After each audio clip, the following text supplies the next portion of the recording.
You learned in Lesson 2 that any idea you firmly fix in your subconscious mind, by repeated affirmation, automatically becomes a plan or blueprint which an unseen power uses in directing your efforts toward the attainment of the objective named in the plan. You have also learned that the principle through which you may fix an idea you choose in your mind is called autosuggestion, which simply means a suggestion that you give to your own mind. It was this principle of autosuggestion that Emerson had in mind when he wrote, "Nothing can bring you peace but yourself." You might well remember that nothing can bring you success but yourself. Of course, you will need the cooperation of others if you aim to attain success of a far-reaching nature, but you will never get that cooperation unless you vitalize your mind with the positive attitude of self-confidence. Perhaps you have wondered why a few men advance to highly paid positions while others all around them, who have as much training and who seemingly perform as much work, do not get ahead. Select any two people of these two types that you choose, and study them, and the reason why one advances and the other stands still will be quite obvious to you. You will find that the one who advances believes in himself. You will find that he backs this belief with such dynamic, aggressive action that he lets others know that he believes in himself. You will also notice that this self-confidence is contagious, it is impelling, it is persuasive, it attracts others. You will also find that the one who does not advance shows clearly by the look on his face, by the posture of his body, by the lack of briskness in his step, by the uncertainty with which he speaks, that he lacks self-confidence. No one is going to pay much attention to the person who has no confidence in himself. He does not attract others because his mind is a negative force that repels rather than attracts. In no other field of endeavor does self-confidence or the lack of it play such an important part as in the field of salesmanship. And you do not need to be a character analyst to determine, the moment you meet him, whether a salesman possesses this quality of self-confidence. If he has it, the signs of its influence are written all over him.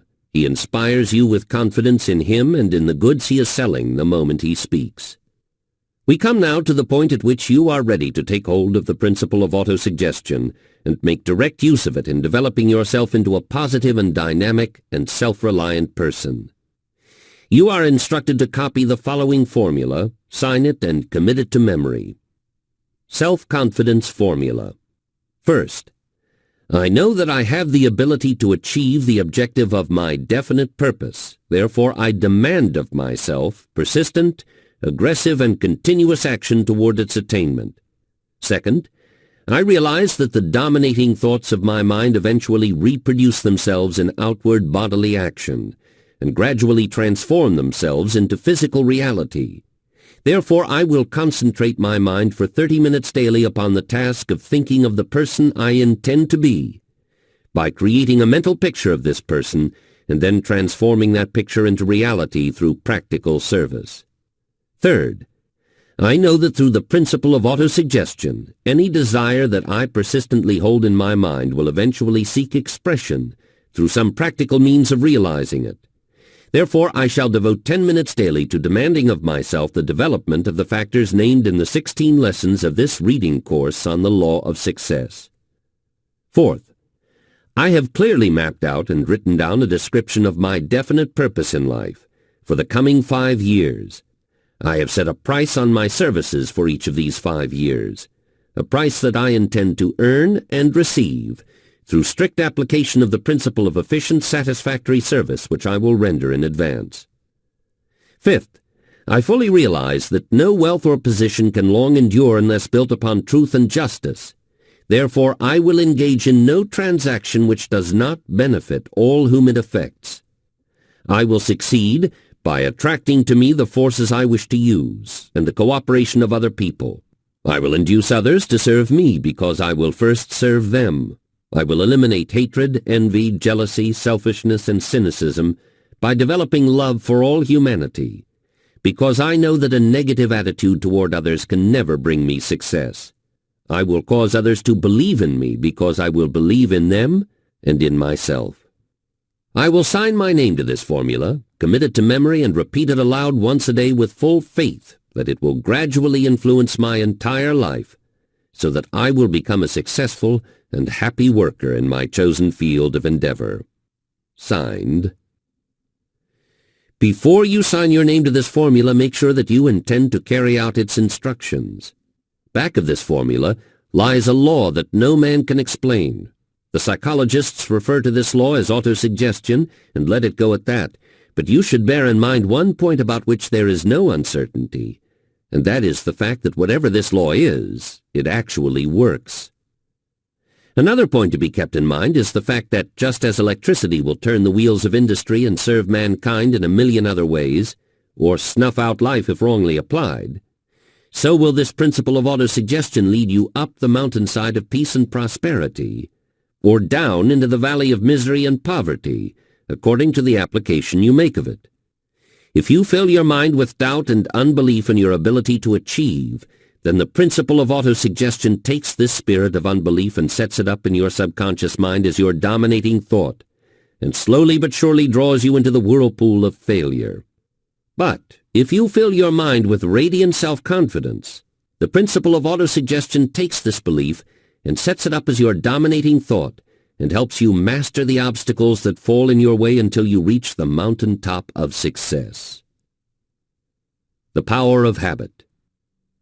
Having myself experienced all the difficulties that stand in the road of those who lack the understanding to make practical application of this great principle of autosuggestion, let me take you to a short way into the principle of habit, through the aid of which you may easily apply the principle of autosuggestion in any direction and for any purpose whatsoever. Habit grows out of environment, out of doing the same thing or thinking the same thoughts or repeating the same words over and over again. Habit may be likened to the groove on a phonograph record, while the human mind may be likened to the needle that fits into that groove. When any habit has been well formed, through repetition of thought or action, the mind has a tendency to attach itself to and follow the course of that habit as closely as the phonograph needle follows the groove in the wax record. Habit is created by repeatedly directing one or more of the five senses of seeing, hearing, smelling, tasting, and feeling in a given direction. It is through this repetition principle that the injurious drug habit is formed. It is through this same principle that the desire for intoxicating drink is formed into a habit. After a habit has been well established, it will automatically control and direct your bodily activity, wherein may be found a thought that can be transformed into a powerful factor in the development of self-confidence. The thought is this: voluntarily and by force if necessary, direct your efforts and your thoughts along a desired line until you have formed the habit that will lay hold of you, and continue voluntarily to direct your efforts along the same line. The object in writing out and repeating the self-confidence formula is to form the habit of making belief in yourself the dominating thought of your mind, until that thought has been thoroughly embedded in your subconscious mind through the principle of habit. You learned to write by repeatedly directing the muscles of your arm and hand over certain outlines known as letters, until finally you formed the habit of tracing these outlines. Now you write with ease and rapidity without tracing each letter slowly. Writing has become a habit with you. The principle of habit will lay hold of the faculties of your mind just the same as it will influence the physical muscles of your body, as you can easily prove by mastering and applying this lesson on self-confidence. Any statement that you repeatedly make to yourself, or any desire that you deeply plant in your mind through repeated statement, will eventually seek expression through your physical outward bodily efforts. The principle of habit is the very foundation upon which this lesson on self-confidence is built. And if you will understand and follow the directions laid down in this lesson, you will soon know more about the law of habit from first-hand knowledge than could be taught you by 1,000 such lessons as this.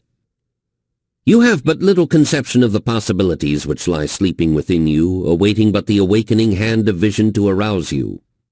And you will never have a better conception of those possibilities unless you develop the sufficient self-confidence to lift you above the commonplace influences of your present environment. The human mind is a marvelous, mysterious piece of machinery, a fact of which I was reminded a few months ago when I picked up Emerson's essays and reread his essay on spiritual laws. A strange thing happened. I saw in that essay, which I had read scores of times previously, much that I had never noticed before. I saw more in this essay than I had seen during previous readings because the unfoldment of my mind since the last reading had prepared me to interpret more. The human mind is constantly unfolding, like the petals of a flower, until it reaches the maximum of development. What this maximum is, where it ends, or whether it ends at all or not, are unanswerable questions. But the degree of unfoldment seems to vary according to the nature of the individual and the degree to which he keeps his mind at work. A mind that is forced or coaxed into analytical thought every day seems to keep on unfolding and developing greater powers of interpretation. Down in Louisville, Kentucky, lives Mr. Lee Cook, a man who has practically no legs and has to wheel himself around on a cart. In spite of the fact that Mr. Cook has been without legs since birth, he is the owner of a great industry and a millionaire through his own efforts. He has proved that a man can get along very well without legs if he has a well-developed self-confidence.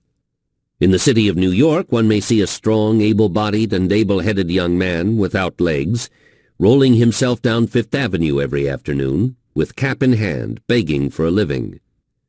His head is perhaps as sound and as able to think as the average. This young man could duplicate anything that Mr. Cook of Louisville has done if he thought of himself as Mr. Cook thinks of himself.